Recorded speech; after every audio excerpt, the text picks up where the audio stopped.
This episode of Mission Log is brought to you by HostGator.com. Do you need to launch your own website? If you're looking for one of the easiest ways to register, host, and build your site, you should check out HostGator.com. They have tools to help you get started immediately, whether you're transferring a domain or building your site from scratch. So, all you fans who want to open up, here's a look at my robotguts.com or drcorbyforever.net or Ken is secretly a robot.org. You can just head over to HostGator.com and have that up before we're done with today's episode. Speaking of drcorbyforever.net, a .net address is the best way to get a good domain name these days. Grab your .net today. It gets better, though. HostGator has 24/7 tech support on the phone, live chat, or email, and you can choose from shared or dedicated servers. All that plus packages that include unlimited storage and unlimited bandwidth. Order now with the coupon code MissionLog, and you'll get 30% off at HostGator.com. Now entering Nerdist.com. Mission Log, a Roddenberry Star Trek podcast. Episode 70. Let that be your last battlefield.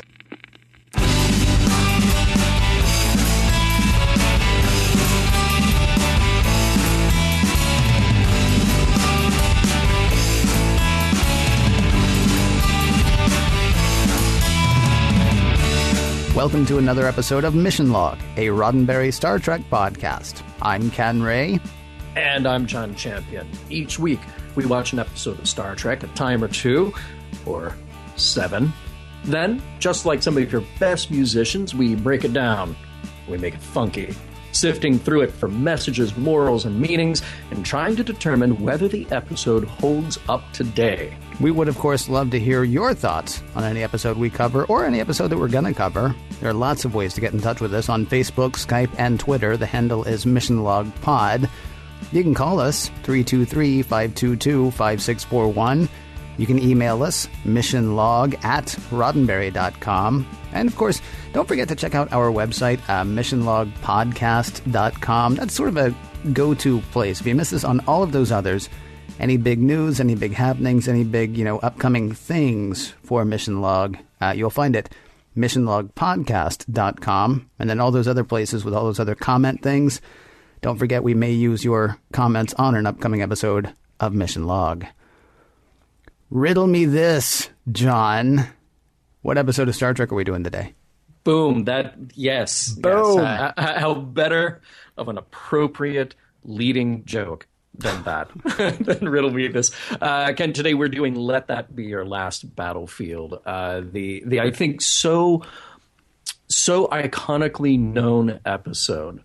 There are a handful that we've come to in discussing the original series of Star Trek, where just you say it, and even if you haven't seen it in decades, you know exactly what we're talking about. Let That Be Your Last Battlefield, with the half-black, half-white aliens who fight each other on the Enterprise. Well, hold on. I think only one of them's half-white, half-black. I think the other one's half-black, half-white.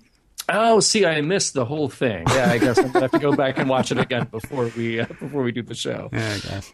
I guess I sort of tipped the trivia hand a tiny bit when I said the whole riddle me this thing. Let's not keep people in suspense. Please hit me with that trivia shot. Well, first and foremost, Frank Gorshin. Yeah. So in 2 weeks, we have had exactly 2 1960s Batman stars. Frank Gorshin, of course, played the Riddler on Batman, and he was fantastic. I love him as a bad guy. It's interesting to see how he got his start. I didn't really know a lot about his career. He started at 17 years old by winning a talent contest.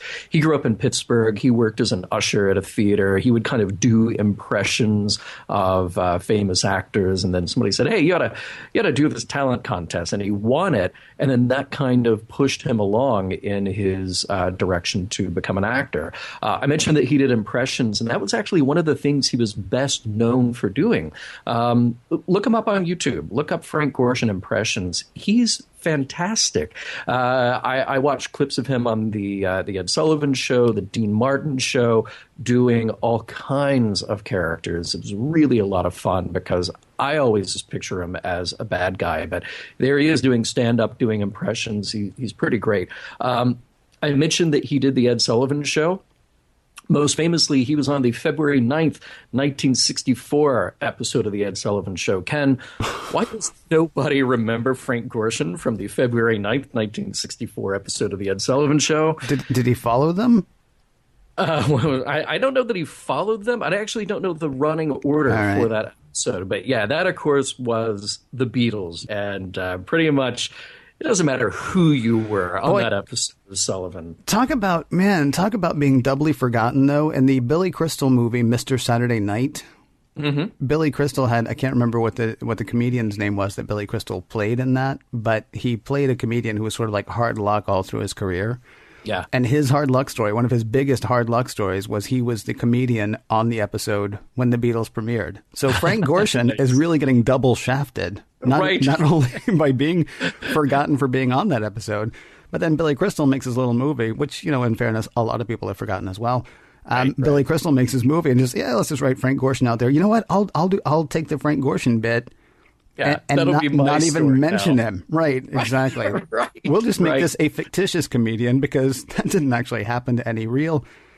Excuse me, Frank, I'm sorry. That didn't actually happen to any real comedian. What? What, Frank Gorshin? Oh, sorry. Is my face covered in prosthetic makeup? Yeah. Frank, he died younger than I thought. Frank Gorshin passed away in 2005. He was 72 years old. When he did Star Trek, that would have made him about, I figured it was about 34, 35. So, close to Shatner's age at that time. He always kind of looked and played a little older, I thought. I would have thought from his turn in 12 Monkeys, which honestly is my favorite thing, just because I love the movie 12 Monkeys, I would have thought from his turn in that he would have already been about that age then. But 12 Monkeys, I think, came out in somewhere between 94 and 97. I want to say 96. I'm not 100% on that, but I would have thought he was that old then. So that's kind of interesting. He also played older in a pretty easily forgotten TV movie that I enjoyed called Goliath Awaits. I don't know if you've ever heard of that. I think it came out in 1981. TV movie in which a World War II era ocean liner sinks, and it is discovered some 40 years later. And because of an air bubble, there are survivors, and they have this own creepy dystopic society they've created for themselves. And of course, the bad guy, is the Frank Gorshin character. And he's just great in that. But even then, they kind of made him look a little older than he really was. But yeah, what a cool and interesting actor. And after seeing him play all these bad guys, it was kind of a lot of fun to watch clips of him just cutting loose and being funny and hanging with Dino. I thought that was probably the most entertaining thing that I saw. We also need to mention Lou Antonio. He plays Lokai in this episode, less well known as an actor than Frank Gorshin, but he did have a few standout credits on TV and a lot of Westerns under his belt. But he worked primarily as a director, even from back then and continuing up almost until today, including a very long stint directing Boston Legal, starring none other than Bill Shatner. So it's kind of a cool tie-in there. Yeah. This episode was originally titled Portrait in Black and White. It was written by Lee Cronin, a.k.a. Gene Kuhn, and it was written actually during the first season. Late 1966 was the original story pitch for this episode. It was accepted by Gene Roddenberry, but it was rejected by their studio rep at the time, Stanley Robertson. And let me tell you, there was always a little tension between the studio rep and the production on Star Trek. Stanley Robertson was kind of known for writing these memos, just rejecting and outright tearing apart story ideas and production ideas. This did not sit well with Gene, the original rejection of this story. Eventually, it got reworked and got approved. And one of the reasons it got approved, here we are very late in Star Trek's run, was that the network could save money by reworking an old story that had already been paid for. So it was kind of just a cost-cutting maneuver. It was like, okay, well, we rejected it, but okay, well, we're running out, so here, just do the story anyway. In the original plans of this story, the color separation of the aliens was going to be top and bottom rather than side by side, white and black. That was director Judd Taylor's call. You may remember that he directed The Paradise Syndrome and Wink of an Eye. He has a couple of more credits coming up before we wrap up the third season. And it was kind of a last-minute decision to do the black and white as the color separation at all, and then a very last-minute decision to do that as a how would you call that, bilateral, left and right, rather than a horizontal color separation on the aliens.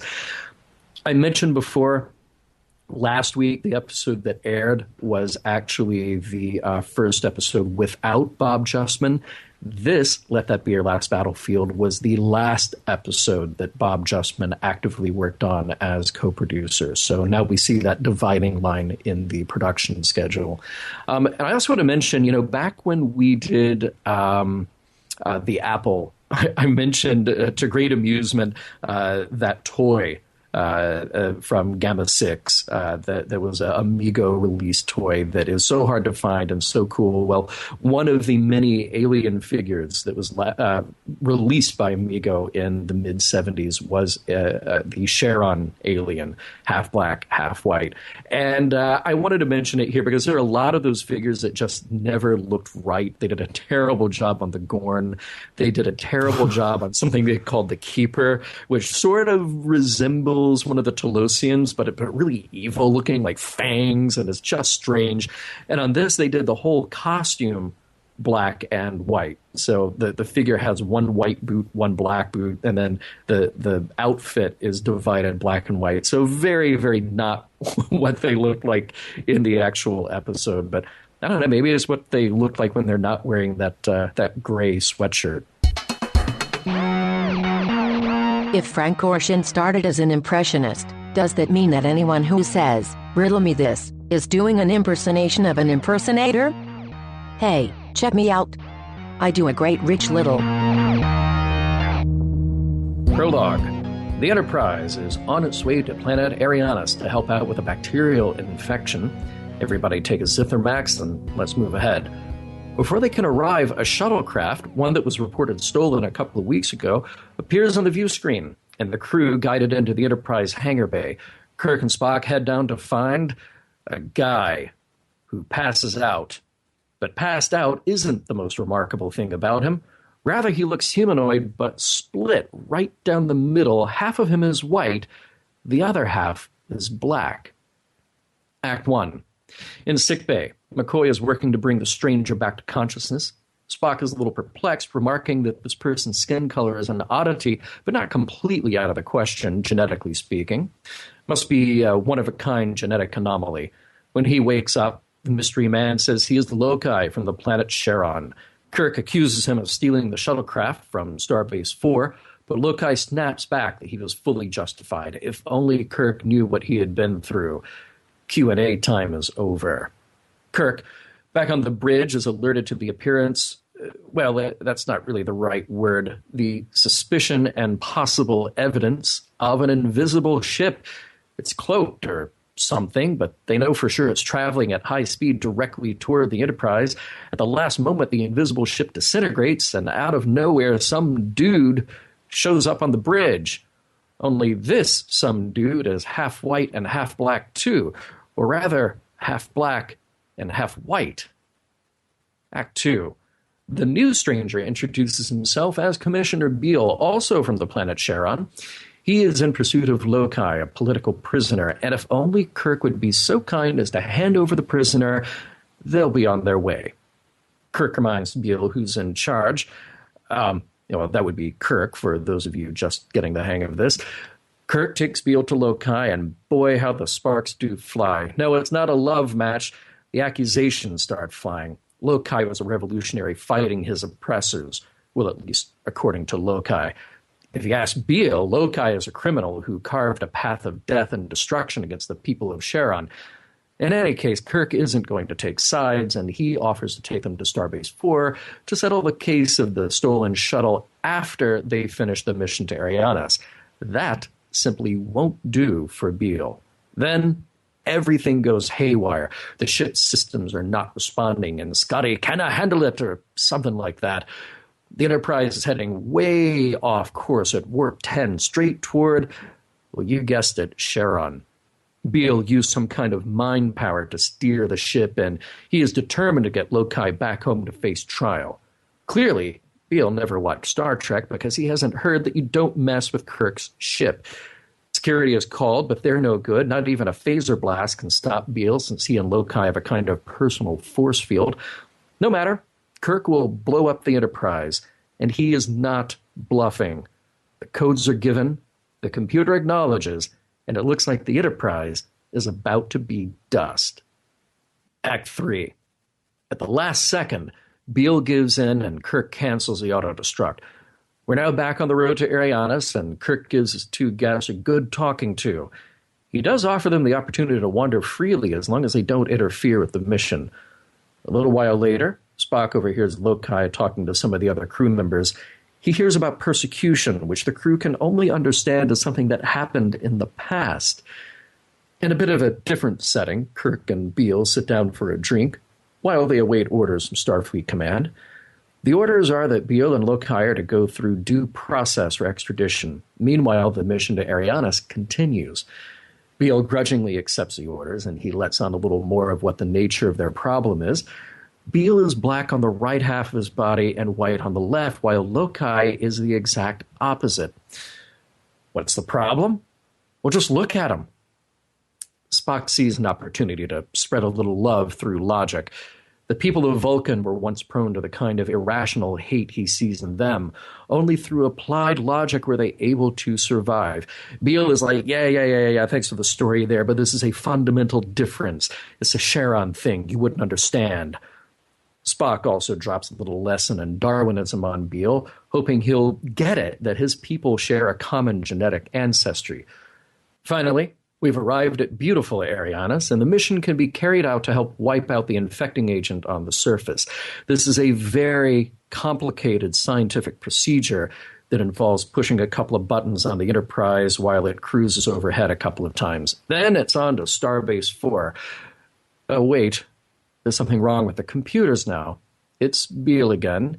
He's wielding his strange power over machines to show how he is once again back in control of the Enterprise. Act 4. Okay, so we're not going to Starbase 4.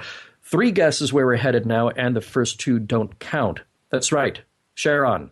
But why wait until we get back to Charon when Lokai and Bele can start fighting each other now? And that's exactly what they do. Kirk intervenes to say, hey, instead of killing each other here and now, why not give me control of the Enterprise? Bele does. Now they are quite close to Charon, and an image comes on the view screen. Spock runs a scan of the planet to find, well, not much. Cities are there, but there are no inhabitants. All the people of Charon are dead. The news does not sit too well with Bele or Lokai, who are once again at each other's throats. Kirk makes a last offer. They will end up dead if they don't stop hating, but here's a chance to stay and make peace. When Lokai leaves, Bele chases after him. Kirk, defeated, lets them go. The two weave through the Enterprise corridors where eventually Lokai makes his way to the transporter room and beams himself down to the charred, empty surface of Charon. A moment later, Bele does the same thing. So there they are, alone together on a burnt-out planet locked in their chase. Nothing the crew of the Enterprise can do about it. Time to turn it around and return that shuttle to Starbase 4. Quite the episode. Hear, hear, yeah. Yeah, I know we're not supposed to say that yet. Never mind. Whoa, look at that. That was an episode, huh? That was an episode of Star Trek right there. Yeah. Well, no, we'll get to the part of whether it was quite an episode or not later. Let's just assume, though, it was an episode. How's that? It was an episode of Star Trek. It was. Yes. They tend to be. You can often tell because, they involve the cast of Star Trek and the credits from Star Trek, and we're talking about it. Although we have been known to talk about a couple of other things. I'm looking at you, Kolchak. All right. That's what's known in the business as a callback. Good job. Hello. Okay. That's what's known as Ned McMahon imitation. Go ahead. Right. Kirk says, "Oh, Charon, that's in the southernmost part of the galaxy," and all I could think was barbecue and mint juleps, because I don't know how you determine south when you're talking about the galaxy. Yeah, I'm also kind of curious about what's his name? I've already forgotten. Because we're nearly done with this episode, huh? Lokai. Lokai. Thank you. Lokai has heard of the Enterprise. The Enterprise has heard of Charon. But Charon is in an uncharted part of the galaxy, and we had no idea that they were either half white, half black, or half black, half white. Right. And can I just say really quickly, I mean, I don't know if we've made it clear yet. I can't imagine anybody's listening to this who has not watched the episode. Mm-hmm. We're not talking about Caucasian and of African descent. No. We are talking about, like, okay, you pull out your crayons, grab the white one and color on half the page, grab the black one and color on half the page. That's what we're talking about. We're talking strictly colors here. Right. So, I mean, I can't imagine that anybody listening to this has not also watched it. But just in case, this is a very stark representation. Mm-hmm. Probably ought to make that a tiny bit clear. So, yeah, I don't understand how they all knew so much about each other, but they left out this one thing. Anything we should know about Charon? Nothing I could think of. No. Well, really. It's south, so, dress, for warmer weather. I guess. Right. I don't know. Except it would also be at the edge of the galaxy, so maybe a little cooler. It's deciduous. It's a deciduous part of the galaxy. Yeah. Otherwise, I can't think of anything I should tell you about them. I kept trying to think about it, and all I could liken that to is a sort of like whenever you see one of those results of geography tests, particularly Americans do very badly at this, and you say, okay, point to Afghanistan on a map or point to New Zealand on a map, and then it's just completely wrong. It's sort of like you've heard the word before, and it exists somewhere, but you just have no idea anything about it. I kind of thought that's what was going on. You know what I tried to do is I tried to stand pretty far away from the map, and that way when they say that, I'm like, no, I'm pointing right at it. Yeah. No, you're no. I'm pointing at it. No, really, I'm looking. Really, at it. Wherever you're looking, I'm looking there. It's right there. You point at it. See, that's where I was pointing. What? Yeah. Right. I'm glad to see, you've mentioned many times before about how on Star Trek we don't remember what happened in the weeks before, but they actually remember when they start getting chased by the invisible ship. Could be a cloaking device. Could it be a Romulan? Yeah. Hey, they actually remember that much. Could it be a cost-saving move? I think you may be right. I am assuming that's why we have an invisible ship. Yes, and it was exactly why we have an invisible ship. It was fairly well played. But as soon as he just pops up there and he's like, oh, yeah, sorry about that. My ship was invisible and it disintegrated on your ship, but there was no damage. But really, there was a ship. Yeah. Okay. All right. And that saved us, what, 20,000 this week? Good. Move on. Good. That'll be more for the I'm really sorry about your show party coming up in a few weeks. Spoiler alert. Okay. Right. Also, hey, but we did not spare one penny on the zoom cam effect on the red alert. No, we did not. I'm really excited to see that. Yeah, that was kind of neat. I also love how, they go to red alert and nobody in the corridor cares. Oh, no. It was an amazing shot, actually, because it's like, oh, red alert. We better show how excited. And they cut to outside in the corridor where all the red alert lights are actually lighting up. And people are just like, do, like walking along. Nobody's rushing. This is something they did to great effect in the movies later. And we're just breaking the timeline because we're pretty close to the end of season 3, which still is blowing my mind. But I know. Yeah, I mean, you even move toward the red alert button on the bridge. And people start running, right? Mm-hmm. Not in the original series. Yeah, well, I mean, and unfortunately, there's a lot of use of stock footage. You just have people in a corridor, and then you don't have the time or the money to bring in extras to shoot a new scene of people freaking out, running down the halls. I mean, it's really a shame because it's one of those, what could have been if that had only been done a little bit differently to enhance the idea of the danger that they're in. But no, they're just kind of wondering. Okay. There's another shot that I've seen. I've noticed it in particular in the last 3 episodes now, and I think I notice it because we have Walter Koenig sitting at the console, right? When something is happening, and then we take that wide shot of the bridge. Oh yeah. The back of Walter Koenig's head will be played by some guy who's like a foot taller and blonde. Right. It's kind of It's he looks different from behind. Yeah, well, they kept changing the wig. So you just tell yourself that. Yeah. That's what it is. That's exactly what it is. The people of Charon live a really long time. 50,000 years they have been in this struggle. And you have to assume that there were many, many years before that to actually get to the point where they kicked off this chase. Yeah, he's only been chasing him for 50,000 years. Yeah. Get a hobby. Oh, my gosh. Yeah. I mean, maybe there's a difference in the way they measure years there. I mean, he says specifically that it is 50,000 Earth-like years or Terran years. Well, he said terrestrial, I believe. Yeah. Which I guess still leaves it open. But yeah, right. These aren't wink of an eye years. Another thing that I liked about this, there's a great shot of Spock eavesdropping on Lokai's shadow as he talks to the crew. So you have Spock in the foreground. You have a little, I'm not really sure, is that a door, is that a window, whatever, it doesn't matter. We've never seen it before. And then you look through that to our crew guys sitting at a table. You hear Lokai's voice and you see his shadow on the wall far behind them as they're watching him talk. It is a great, great shot.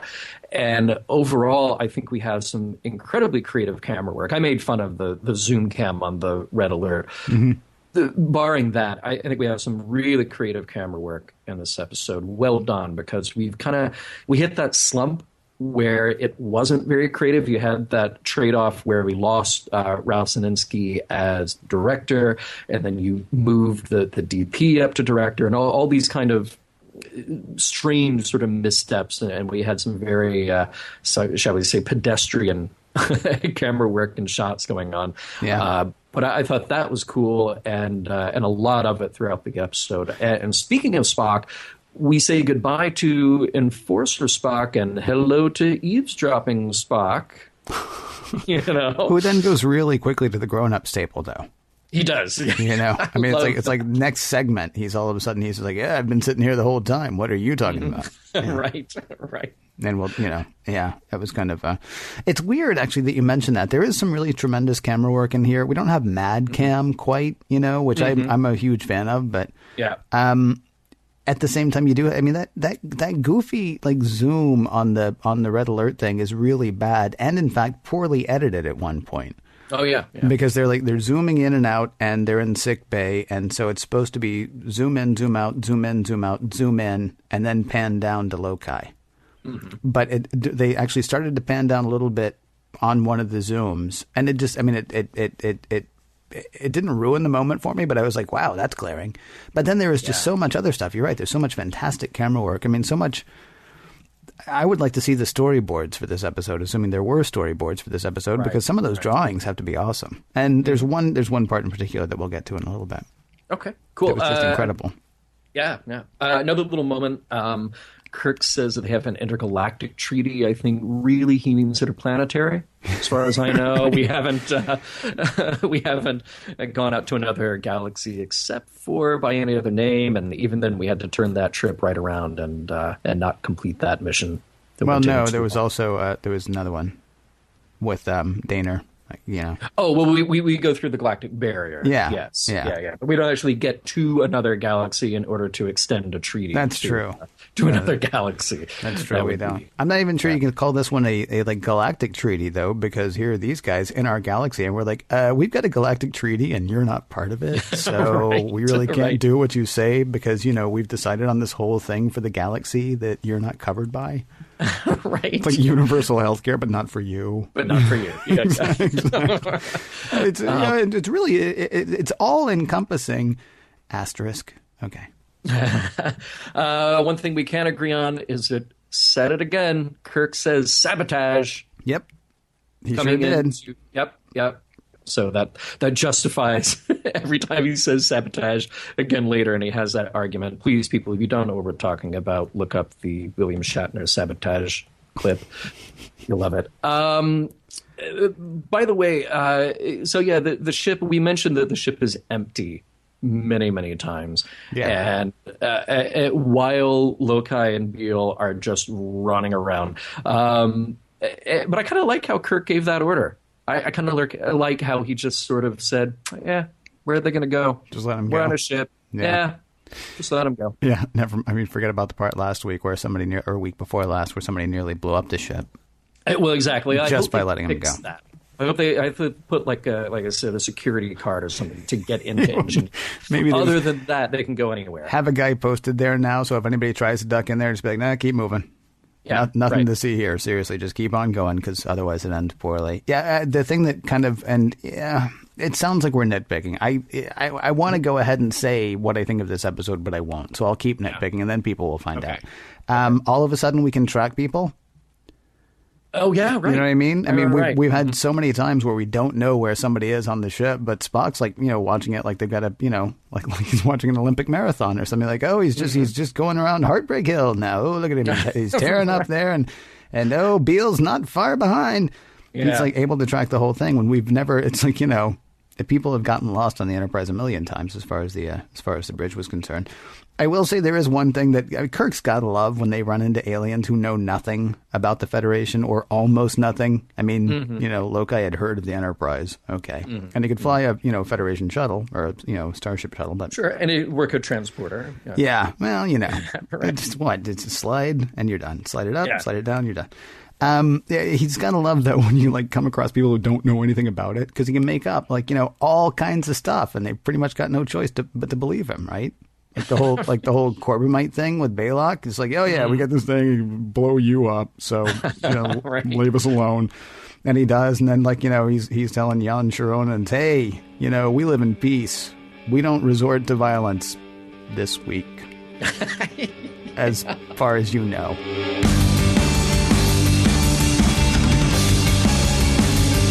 I can't wait to get to the end of this episode to find out what the guys thought of Let That Be Your Last Battlefield.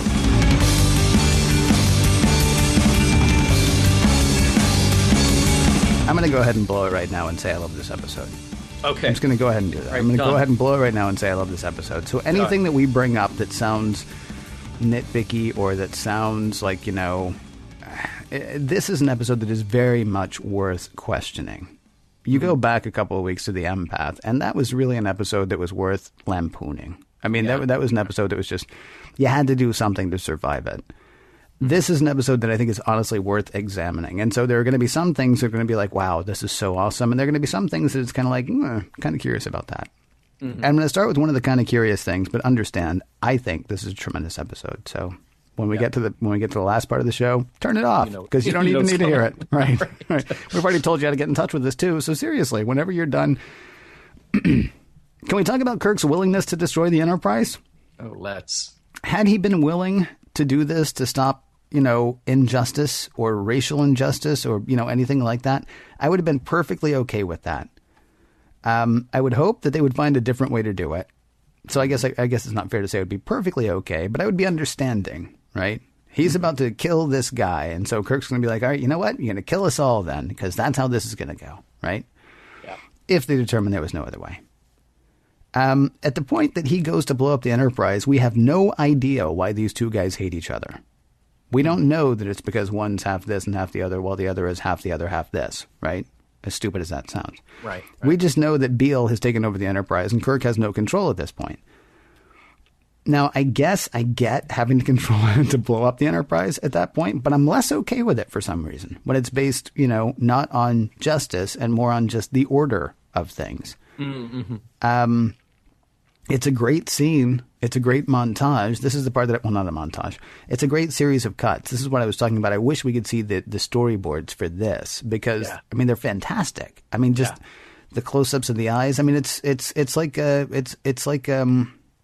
gunfight in a Western, It's fantastic. We're at that standoff now where we're just like, we can't read exactly what's going to happen. It really is tremendous.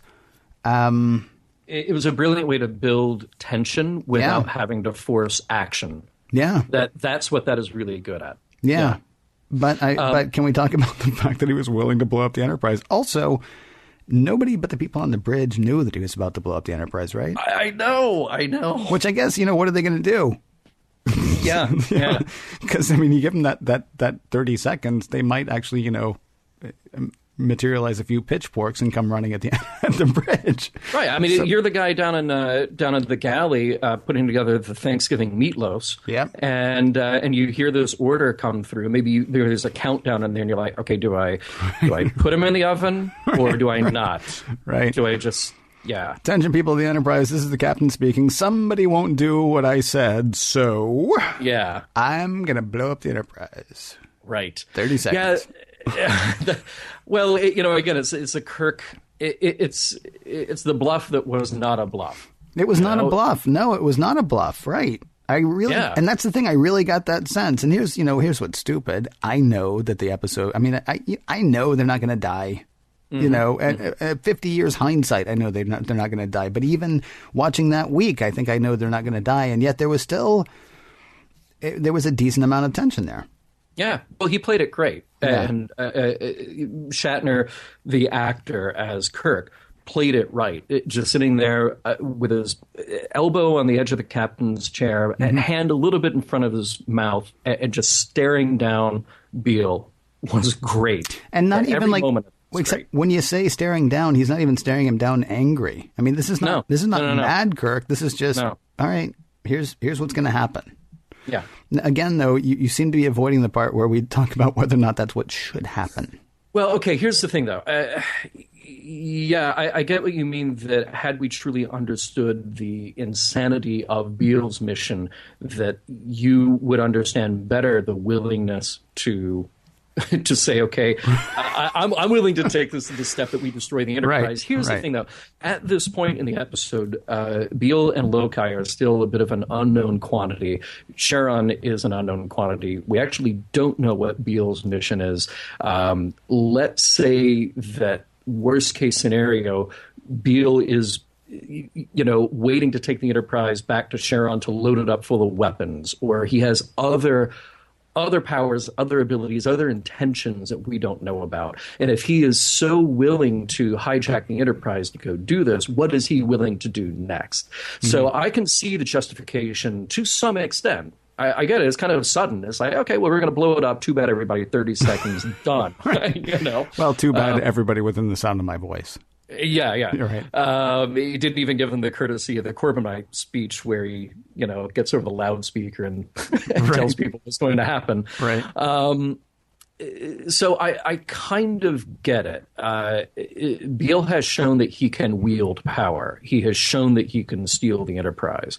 So how do you match that power except with more power? And that was the last thing in Kirk's defense. So, I see where you're coming from, but I think that's the only justification that I can kind of get out of that. Yeah, don't misunderstand. I'm not saying that Kirk shouldn't have done that. It just, we got there really quickly, and there's also something about it that doesn't quite sit right with me. But I don't think there was anything else he could do. I think, though, if I'm Sulu and Chekhov, after just when they're, off by themselves someplace, there might be a little bit of, man, that escalated quickly. Yeah, it did. Didn't it? Because we tried to shoot him on stun, then we decided to blow up the Enterprise. I'm thinking, stick with me, the shields are pretty good. Maybe if we set the phasers a little bit higher than stun, it just ends up stunning them. Right.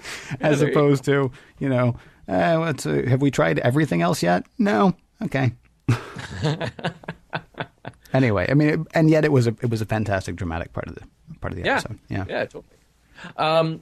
There's a moment we have to describe here where Lokai is being kind of grilled by Kirk when they first take him in, and he's in sick bay, where he talks about being justified in stealing the ship. If only you had known what was happening to me. And this is sort of like saying that the end does justify the means. We don't know Lokai's journey. Mm-hmm. This is sort of that wishy-washy, and I don't mean that in a bad way, it's this nebulous moral ground. We don't know what Lokai was facing. We don't know what the situation was. Had we known, would we even have helped him to do what he intended to do? But in this case, he did break at least, our law, and there being no distribution of extradition laws in this case, he would have to go back to Starbase 4 to at least stand for stealing a shuttlecraft, even if he was justified in doing it. Yeah, there's a little Jean Valjean and Javert. Mm-hmm. That's honestly what I got out of it. Just totally. The whole, Yeah, there's no question about, okay, well, did he need the bread to live? It was just, he stole bread, and he's not allowed to steal bread, so I have to chase him, and I have to chase him forever. Yeah. I wonder, well, tune into my Les Mis podcast next week. Right. I mean, I don't know that Javert actually hated Jean Valjean for who he was. He just felt like the law was being, broken. Yeah. And certainly Bele was a bit more than that. Because he's quick with the racial epithets, I mean, that don't sound like them to us, but he's all about them, Yeah. As soon as he's just pressed a tiny bit. Right. Can we talk about their powers, Bele and Lokai? So to me, I felt like it was a moment where we get to a place in the episode where Bele has to take over the ship. He has to be a threat to Kirk. Mm-hmm. And then we sort of introduce this thing. Okay, he can sort of roll his eyes in the back of his head and nod his head down a little bit, and then he's in control of the ship, almost like a Charlie X thing. Mm-hmm. Yeah. And to me, it felt like convenience because then also, as you mentioned with the phasers, we fire. Oh, but we also have shields built into our matching gray sweatsuits that we use when we go jogging. I thought, I don't know if that was originally scripted like that or if it was just a matter of convenience. Oh, I don't know. Well, I mean, even if it was just a matter of convenience, I think it works exceptionally well. I think it's a pretty important point that, these guys, I mean, their hate is what drives them, period. Mm-hmm. I mean, their hate is just what drives them. And they've gotten now to a point where, like, Bele is cool with, close to 1 billion people dying on Arianas. Yeah. Because he's so driven by his hate. What they have, their disdain for each other will destroy everyone. And the only way that that's able to happen is there's no real humanity to it. And because they have these incredibly, these incredible superpowers, right? Mm-hmm. If this is just, I don't know why I keep picking on them, but if this is just Sulu and Chekhov going at it, Sulu's good with a sword, so a few people might end up getting cut. Chekhov might have a phaser, so a few people might end up getting hit. But, neither one of them is super. And so their hate is not going to be something that's going to destroy everybody. It might give you something to talk about. Mm-hmm. But at the end of it, you might still be able to say, no, I'm pretty sure Sulu is right. No, I think it was Chekhov. Right? I mean, you might actually still be able to take sides on that. These two guys are just, so incredibly powerful and so incredibly stupid at the same time. Yeah. It felt to me like that's what their power was about. The power of their hatred to destroy everything. Mm-hmm. I mean, you can say they kind of, phoned it in as far as how they do it. Oh, he just closes his eyes and this is done. That's okay. I'm actually perfectly fine with that because it seemed to me to be kind of a statement of, how destructive what they were, what they had become. Yeah. Lokai may have a wife and kids, or may have had a wife and kids, and same for Bele. They may be, great guys, and they may be funny, and, they may be somebody you could talk to and all that stuff. And they're not any of those things anymore. All they are at this point is their hate. All they are is their ability to destroy. And that to me is sort of where their superpower, that's the point, it seems to me, of their superpower. There seems to be nothing you can do against this kind of hatred and stupidity. It is interesting that it's kind of almost like an arms race thing where, let's say, over the hundreds of thousands of years that they have evolved and they have evolved these powers, and yet they continue this concurrent line of racial hatred. Well, every time one of them comes up with a technology, a weapon, a spaceship, whatever it may be, they also have the power to destroy or at least divert that weapon. So then the chase just continues. Mm-hmm. Yeah. Mm-hmm. Well, and of course, then you have the question of is it a technology or is it something that's inherent in their race? I mean, it's another one of those. Well, right. One of those godlike races. At least we don't have to ask. Oh, gee, I wonder if we'll ever see them again. Because right. Well, we know two left. Yeah, and they're not reproducing, and they will kill each other as soon as they get close enough to kill each other. So, but there's a little there's a little bit of all of them. There's a little bit of Apollo. Right. There's a little bit of the Metreon. There's, all kinds of, not so much the Teleusians, I think, but, just another one of those super-powered races. But it felt to me like their powers were actually important to the telling of the story. Interesting. Lokai has a line that I really liked when he's talking to the assembled crew at that conference table. He says that he only acts like a madman when Bele is around, thus proving Bele's point. I thought that was a great piece of logic. And I of course, we watched the episodes over and over, but that was a scene that I watched over and over because I liked his description of what was happening from his point of view. And if only the situation were different, if only we could remove him from Bele or remove Bele from him, things would be very different. He would be all right. Like you said, he maybe he had a wife and kids, you know?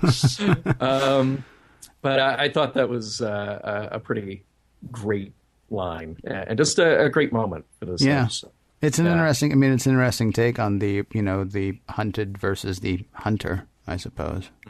Well, and speaking of which, there was something about almost a tiny bit of prejudice that because of Lokai and Bele having different positions, Lokai is the hunted, Bele is the commissioner. He's somebody with an authority from his planet. How they are presented to Kirk is very different. Lokai is a guy who's in sickbay. He's not very helpful when they need him to be helpful. He doesn't answer the questions. He ends up below decks talking to the other crew members. But it's Bele who's sitting at the table having the nice little sip of Saurian brandy or whatever it is that they're sharing. Kirk wines and dines Bele. And there is that sort of initial idea that we're taking them at face value. Now, the whole time, obviously, Kirk is just trying to play it cool and wait for the orders and get both of them off his hands because clearly he doesn't understand the depths of what they are fighting about. But that's something that I like about this episode, how we don't actually reveal that until the middle or just past the midpoint of the episode. Yeah. Because we hear about repression, we hear about fighting, we hear about all of these terrible things, but we don't actually hear the basis of that until that dinner with Bele. I love it. I love when that happens. I love how idiotic their prejudice is. It's beautiful. It is just, it's stunningly beautiful. And I think I actually had the subtitles on for one of the viewings, and I believe Spock's exact response was, Right. Yeah. Which is fantastic. That's just great. It's like, I mean, I love the fact that the most logical among them is not like, are you kidding me? This is why you're fighting? You see why that's wrong, right? He's just like, yep. Yeah. Yeah. The one thing that I felt like was missing, honestly, from this whole thing, there's nobody benefiting from this. I mean, there was a beautiful. Have you paid any attention to the Sneetches lately? Well, not lately. Yeah. It's something that always stuck with me. And I don't know why. And I don't think it was even presented this way. But for people who don't know, the Dr. Seuss book with the Sneetches, right? There are Sneetches with stars upon theirs and those that don't. So they have there are star-bellied Sneetches. And then there are Sneetches that don't have stars. And then this guy comes along and he's like, tell you what, I'll put a star on your belly. And it'll only cost you money. And they're like, great. So now I'll be like you. And then the true star-bellied Sneetches at that point are like, well, nuts to this. And so they get their, stars taken off. And it's back and forth. And it's this like constant race to be, to one up. It's more of, I always thought of it as a racism thing, but it could be a classism thing too. I don't know. At the end of it, though, nobody can identify who was what initially. And the only person to have profited from the whole thing is the guy who was with the star machine. Right. With the machine to either put stars on or take stars off. And that was kind of the one thing that was missing here, but I'm okay with it. Because, I mean, it was just an excellent hammering home of how stupid prejudice can be. Or is. I won't even say can be. In this episode, it is how stupid prejudice is, period. Well, and there's another thing. In addition to the prejudice, I thought there was kind of an exploration of propaganda here, just because whoever spins the best story is the one that's trying to get Kirk's attention and get Kirk to be on their side.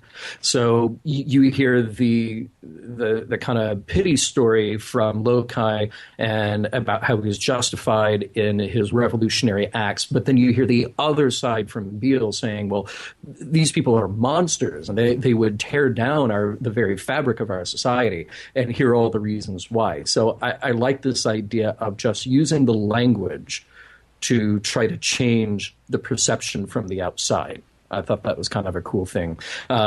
Bele has an interesting comeback to Lokai, which I thought was one of the more reasoned things that Bele said. He asked for utopia in a day. It can't be done. Which I thought about, in our own history, and clearly this is a parallel for our own interracial problems on Earth. But how do we atone for our past transgressions? What are the reasonable expectations when we call out that this is a problem? How do we fix that? And when and how is it reasonable to expect that will be fixed? We still constantly we still have this question about reparations for Native Americans who were treated so badly and nearly wiped off the face of the earth. And then how do we, as kind of the occupiers of their country, from a certain point of view, how do we make sure that we do right by the very bad things that we did? And when is it just to say that that's not enough, that we want more? That's really interesting. I mean, that is definitely a question that can be brought up in this episode, but I honestly feel like the message in this episode was a bit simpler. Oh, sure. I totally agree. Oh, okay. I agree that it was a much, much simpler question and played beautifully, but these are the other things that came to mind for me. Sure. But let's talk about the race thing a little bit here, because the moment that I applauded was, the appeal to logic and rationality from Spock as the way that his people got out of their worst problem. And that being an example to others. Spock gives us a lesson in evolution. And just to follow up with that, it is interesting that you talk to any geneticists now, and they understand that race is a concept that has no scientific meaning whatsoever. This is a purely social construct when we talk about races among human beings. From a geneticist point of view, human is a race. Mm-hmm. And then there are things that are not human. But once you say human, that's all of us, So I like Spock being that, of course, as he had to be, the voice of reason there. Yeah. Well, I mean, once he finds out that that's what it's about. Yeah. I mean, it really is kind of, I mean, that Kirk didn't start laughing at that point. Right. Although, of course, he has nearly had to blow up his ship, and certainly this thing can take over this Sharon individual can take over his ship at any time. So maybe it's good not to laugh right in his face. But I mean, seriously, once you find out that that's really all it's about, it's kind of like, yeah, you guys are crazy. Of course, then you got to applaud Kirk for bringing the crazy earlier. Just like, I don't even care why you guys are fighting. I will blow us all up. Okay, so you may think you're crazy, or you may not, but you are. But I am more. Let me prove it to you.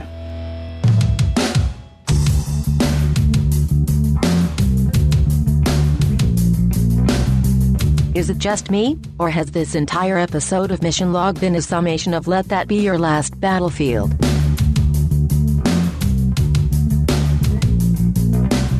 Well, Ken, I'm not sure if we gave it away at the beginning, or gave it away in our observations, or gave it away in the topical discussion of the episode. But here we are. We've come yet again to a place in our podcast where we get to determine if the episode holds up, if we liked it, and what are the messages here that we can take away from it. So I think I know the answer to this, but I will ask you if the episode holds up. I can tell you, and you and I have both met this one individual, and I kind of feel bad that I'm going to tell her story, because her story is amazing. Yeah. We both met her at different times, but we heard the same story from her. We both know a woman who grew up in the 1950s and 60s. She was still, I believe, living with her parents at the time that this episode came on. And the story that she has told us, and that she actually told Roddenberry one time a couple of times, I guess, because we both heard it at different times. It was nothing to hear the N-word at her table. It was nothing to hear all kinds of racial epithets and hear all kinds of why those people are wrecking whatever. At the dinner table, in the house where she grew up. Yeah. And she felt like there was something wrong with it. But these were the people who raised her. I mean, this was her mom and her dad, you know? And there was something about it that just didn't quite sit right, but these were the people that brought her up, and so that's what she had heard, and so that's what she learned. And on some level, that's what she believed, even if it didn't quite sit right. And she has told Rod that it was watching this episode of Star Trek that finally made her realize, no, that I knew it. I knew that was wrong. I knew that was wrong. And now I'm hearing from outside of this bubble that I'm in that that's wrong. And I'm with them. And honestly, this episode could have played stupid. This episode, I was prepared, because it's been a while since I've seen it. I was prepared for this episode to not be good. Thankfully, this episode is good. But even if it weren't, knowing that, I mean, and this episode in a way, and I love the technology stuff, you know, I'm huge on that part of Star Trek. Mm-hmm. This episode is what Star Trek is supposed to do. That it did that with that one person. Because here's the thing, I know her son. Mm-hmm. He's a different man now than he might have been had she not been sitting there watching this episode of Star Trek, because she would have gone, had a kid, and raised him. And what informed her life was the message that she pulled out of this episode. That's stunning to me. So does this episode hold up? This episode should be required viewing. Yeah. This episode very much holds up. And then they're also, I mean, we made fun of the, you know, the zoom on the red alert thing. This episode is actually technically very good too. The black, white of the makeup is great. The editing is great. The shots that they chose to take when they're about to blow up the Enterprise are fantastic. Something we actually didn't talk about, the film clips. I went and looked this up because I was curious. Mm-hmm. This episode aired in January of 1969. Mm-hmm. Many cities in this country had gone through several race riots in the early part of 1968. So the video that we see, or the film that we see of the burning cities in this episode, it's actually a film of World War II. It's actually a film of cities after bombings in World War II. Right. But there were certainly things on the news in 68 that those buildings, you know, could have been from 1968, when we here on this planet are burning down parts of cities because of race relations or lack thereof. So, I mean, there's just so much about this episode that is this to me is easily top 10. I've never put in like, okay, here's my number one, here's my number two. Well, Corbomite's number one for me still, but this is easily top 10, maybe top 5. What about you? Interesting. Well, I agree with almost everything that you said. There's one little thing that I disagree with that I think from a production point of view, somebody watching this today who is not familiar with Star Trek, they're going to look at the makeup and the lack of costume budget and probably think it's a little cheesy when you see the sheen of the grease paint on the actors. You know, the little things like that would not be done in a production today. Those kinds of things don't necessarily hold up very well. But I will say that kind of given our conversation with Bob Orsi saying that this is an episode where you can't watch it and play that home version in your head while you're watching it. Mm-hmm. You can't sit there and kind of pull yourself out of the episode and go, oh, well, the makeup is this and the costume is this. You go into it knowing what the people of Sharon look like. This is one of those episodes where the iconic look has outlived the true value and true perception of the episode. So I really liked the opportunity to go back and rewatch it because, like you, I thought that I wasn't going to like it. Mm-hmm. And that I was amazed and I wanted to watch it over and over again, which I can't say for every episode that we have reviewed. But there's great tension built here. This goes against what Fred Freiberger was saying, that they had to put in action.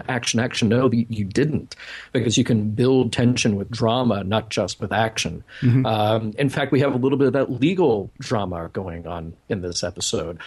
Obviously, we have some great messages that we'll talk about. This episode has been criticized for its low action, but I like that. I like scenes where you get to see the gears turning in Spock and Kirk's head while they deal with an issue, while they deal with a topic. The action that we did have here felt out of place. when we get to the end where they're just running through the halls, I like the idea of having the burnt out cities. Again, from a production point of view, that would be handled very differently today. But that was a long scene of people running through the halls just to make it look like you had action. Yeah. The other thing that I really liked here is the, again, an ambiguous downer of an ending. I mean, at least it's not a happy ending. The analogy that this episode presents here says that it's quite possibly not an easy fix for our own prejudices here on Earth, whether it's racial or political or what have you. And we may just kill each other in the process. Mm-hmm. I don't know if there's a better alternate ending here. In fact, I'm kind of reminded of A Private Little War, because we were saying here's an episode that is about what's happening in Vietnam, that is about the arms race, and there's not an easy answer to get out of it. It just says, here's where we are. Yeah. And we hope that we do better. Although we're showing, obviously, in Let That Be Our Last Battlefield, an extreme version. But certainly, and hopefully people were well aware of the metaphor that was being used in this episode. Wait, forgive me, how extreme a version? I mean, I honestly, I don't know that what we're showing is that extreme. And that may sound crazy. No, I don't believe all life on the planet is going to be destroyed. But I mean, there have been a number of things, because you want to make it racial prejudice, that's fine. Or if you want to make it, religious ideology, that's fine too. There's plenty of destruction that's still happening today. There's a ridiculous amount of lives being lost today for no better reason than, I don't really like the way you're doing things, so I'm gonna. Yeah. And I don't know that it's quite that extreme. The one thing that I would say is a bit of a difference between this and A Private Little War. Mm-hmm. A Private Little War, like I said before, seemed to not really know what the solution was, and that seemed to be the frustration of the whole thing. And you don't even, it doesn't even feel to me like in A Private Little War we know what the solution is supposed to be, and we don't know what the end game is going to be there. We know that we're going to go ahead and stop them right here because we don't know what would happen if we didn't. Right. This episode is saying, here's what's going to happen if you don't do something. Do you know what I mean? This episode's not about like, well, okay, so what do we do for the next step? This episode's like, let's just play this out, okay? We're all dead. If we don't get over all the stupid stuff that we're doing right now, we all die. So I mean, they feel similar in a way, in that they're both frustratingly difficult situations to solve. But it felt like A Private Little War was about that frustration, and that Let That Be Your Last Battlefield is about why we need to go ahead and get through the frustration of not knowing what to do. Because it ends poorly for everyone, even if it comes down to, two guys, both of which thinking I am absolutely right about this. Yeah, it still ends poorly. Yeah. Well, is that the message then? Is that the message you got out of this? Oh, absolutely. I mean, that and the ridiculousness of the whole thing. There really is no better line than when Frank Gorshin's like, no, excuse me, I'm black on the right side and he's white on the black side. Hello. I mean, that's it's moronic. I love, I mean, that's so, and you can't help but say things like it's so black and white. It's laid out so black and white how dumb it is. I'm a huge fan of that. And I guess that's why I'm willing to forgive things like the production stuff. I mean, I'm okay with how, like, this didn't feel like a bad production to me. Maybe a little bit of the time. And honestly, when you say you see the sheen of the grease paint, I wish somebody had like powdered him just a tiny bit. But that's really it. And, the zoom into and out on the red thing. But yeah, this episode yes, that was the message I got. What about you? Was there another? Well, yeah. I mean, my note here was that overall, heavy-handed and smart do not have to be mutually exclusive. And I feel like that's a lot of the criticism on this episode. Oh, it's so obvious, so heavy-handed. Oh, look, he's black on one side, he's white on the other. Well, yeah, Yeah, I mean, that is the metaphor in this science fiction context that we're using. But it's still very smart, and it's still very well written. We get to tackle the big things here. We get to tackle the stupidity of racism. So we get to have an evolutionary lesson from Mr. Spock. We get to talk about propaganda. We get to see what our destruction looks like when we can't learn to get along. We get to see all of that played out, and I thought it was fascinating to watch. And like I said, the tension that came from the drama of the episode was terrific instead of just action. And I also thought that there's a message in here about not arguing to be right. Bele will destroy everything to be right. Mm-hmm. Just to win. He is willing to destroy himself eventually in the end, just so he can have the satisfaction of going to his grave, knowing that he ended Lokai's life as well. And, like you said before, you can sort of create a kingdom based on power, but you can't create a civilization. You can't maintain a civilization based on purely on power. Mm-hmm. And I feel like that's what we have here. Ultimately, where does that desire for power, that desire to being right, lead?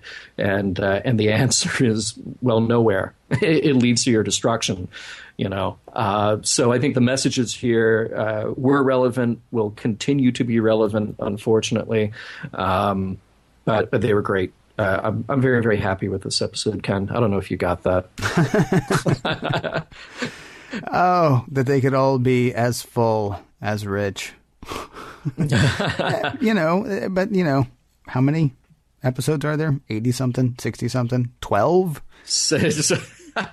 Total 79. Oh, okay. 79. So, they can't all be winners. Hey, but the cool thing is we get to spin the wheel, we get to roll the dice, and we get to try our luck again next week, which we will be doing, John, with... The Mark of Gideon.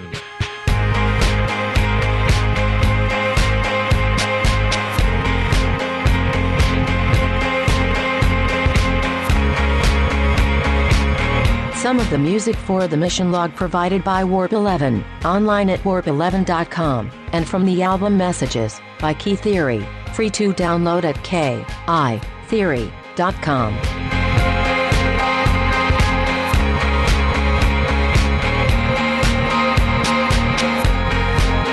There seems to be a bit of poetry in the fact that such a colorful episode is, ultimately, black and white. End transmission.